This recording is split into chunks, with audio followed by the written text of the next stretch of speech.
Today, we're going to talk about selfish ambitions or competitiveness in marriage. What happens if you discover that your wife is competing against you, or you discover that you are competing against your wife? What do you do and how do you fix that? Today's topic is about teamwork, and selfish ambitions will destroy teamwork. In teamwork, you cannot have selfish ambition. Your ambition cannot be self-centered. It has to be for the team.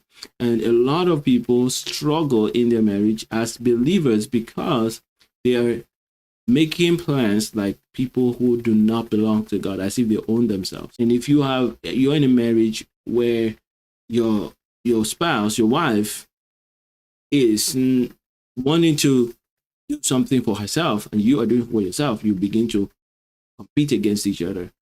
And if one of you is focused on God and the other is not, there will still be some stress and strain, but it will not be as bad as when both of you have selfish ambitions. You want to make sure that you know what's going on in your heart. You can know when your wife is competing against you, you can know that.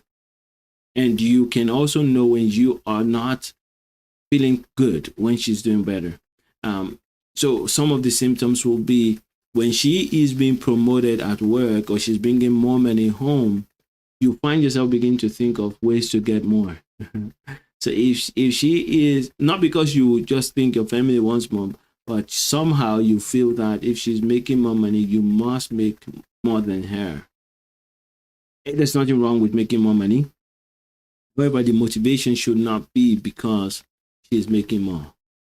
And you find yourself also looking for ways to sabotage her sometimes. If you find that you're beginning to do things and say things that will make her not to have enough time to make more money, then you are running into this work of the flesh. Something is happening to you. The enemy is trying to bring division between the two of you by making you think that her progress is her progress and not yours. It is. I want you to know, take notes from me. This is not something that you should be expecting to just not happen to you. It will happen to you because the enemy will tempt you. We're all under the we are on earth. As long as we're on earth, the enemy would try to tempt us, but you should not allow that. This is what I'm trying to say. You should let that be an alarm to you that, oh no, that's not a fruit of the Spirit. I'm not letting that in my life.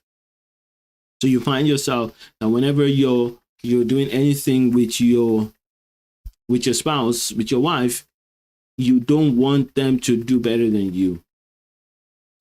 Rather than celebrate them and say, oh wow, you're so strong in this, and be excited for them that you found something that they're very strong at, you feel bad that they're beating you. And there's no way you can have a strong wife who's not going to beat you in some things. That's the beauty of having a good team. They have to be good at some things and you have to be good at some other things. And so this is so important. And if you find that you are always comparing things, I brought in this amount, she brought in that. I did this, she didn't do that. I'm working more in the house, she's not. I'm cooking most times. I cook 5 times or 3 times in a week, and she cooks just 3 times or 2 times. Whatever you find yourself comparing is not a fruit of the Spirit. Let that be an alarm to you. And you know what? When there is competition in the marriage, when you find this selfish ambition, I want to do this, I want to go here, I want to be better than you and go more and more and more.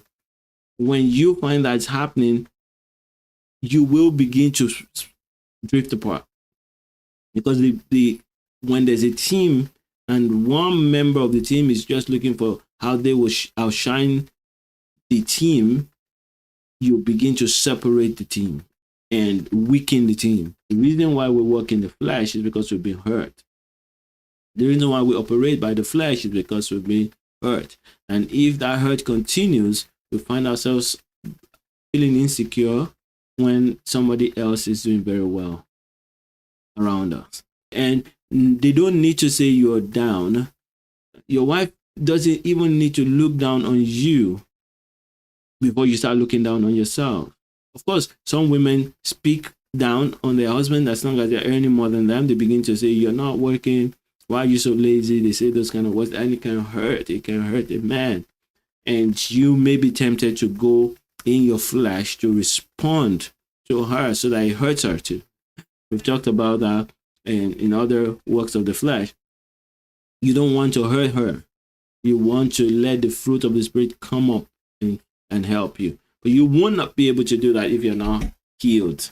And so an example would be if you have a pain, let's say a cut, a big cut or a sprain in your arm, and I come around and I grab that arm. No matter how kind you want to be, when the pain hits, you're going to push me away. And that's just, you push me away to protect the pain and to stop the pain. And this is exactly what happens emotionally too. If you have grown up in a place where people are always competing and making you feel as if you're not good enough, and if that's the same thing that's been happening to your wife, whenever you do things, whether you do it intentionally or unintentionally, they're going to react. And that reaction is going to hurt. Yes, they're going to push you away. They're going to act in ways that look as if they're not happy that you're doing well. They're not really fighting with you. They're not really trying to get you down. What is happening to them is that your progress is triggering pain. And you can stop your progress. No, but you can help. So if you find that your wife is competing with you, you can help her overcome that and heal by investing in speaking words of affirmation and build that of edification to build up her confidence, so that she's not triggered by your progress or by your natural words of just rejoicing in how good you're doing. And you can then help her to see all the good things that she's doing also. If you find those signs, maybe I should group those signs into 3 or 4 groups of signs that you can use to determine if competitiveness or selfish ambition is in your heart. And I would say number 1 would be when you find that you are thinking and always working on comparison between you and your spouse. You're always comparing. You're checking how much is earning so that you can see how much you are earning. You can always make sure that what you're earning. So competition, comparing. Check yourself. Something may be wrong there. If you find that your wife is doing well and being promoted, and you're not happy, instead of celebrating and highlighting what she's doing, telling all your friends that you're so happy that she's doing so well, you find yourself wanting to hide it from your friends, not wanting to talk about it, and you don't want to keep the discussions there for too long. So take note of that. It's competitiveness on your part.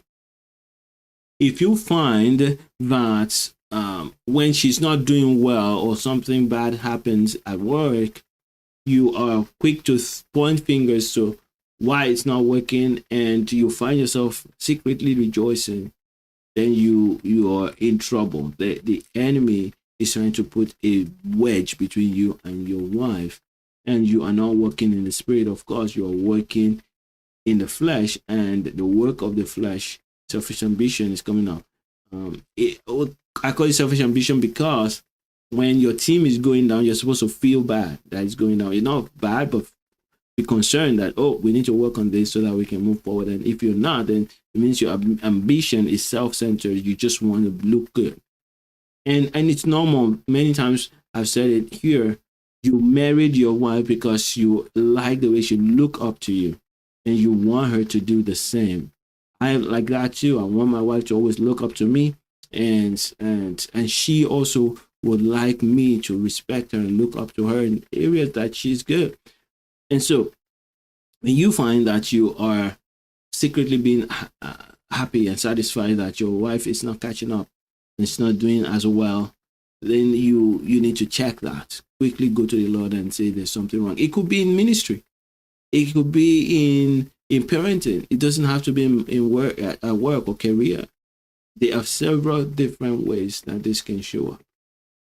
And I think I'll stop there for those three. Or maybe the last one is you are planning things to do for your life without thinking about your wife and bringing her in.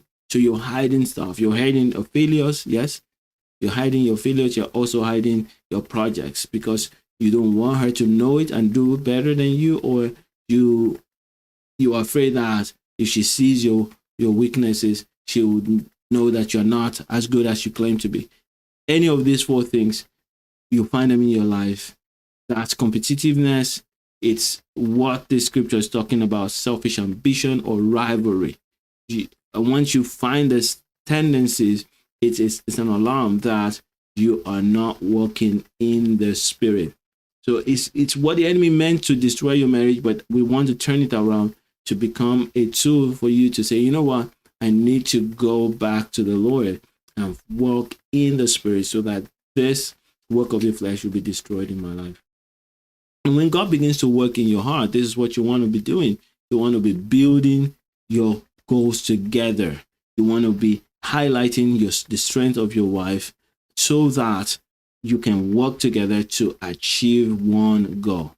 That's in the case that you are the one that is competitive. If your wife is the one that is competitive, you want to work on being patient and kind as you build her up, as you enable her and allow her to try new things, work in a workplace, and really build confidence. You want to transform your marriage quickly. I want you to go in the description of this video. There is a link to the friendship rebuilding cheat sheet. adesobanjo.com/friends. Friendship rebuilding cheat sheet. It's a one-page PDF that shows you what you need to do to rebuild friendship in your marriage. To rebuild friendship in your marriage. And if your marriage is struggling or you just want it to get better, this would help you tremendously. What I want you to do is go ahead and request that. And once you have my email, you can reach out to me and say, I need help, I need more support. Then I'll be happy to give you support. Also, you can take my masterclass, adesobanjo.com/masterclass. That will be sometime in August. I'm going to do a live masterclass where I share 5 steps that you must take to rebuild your marriage.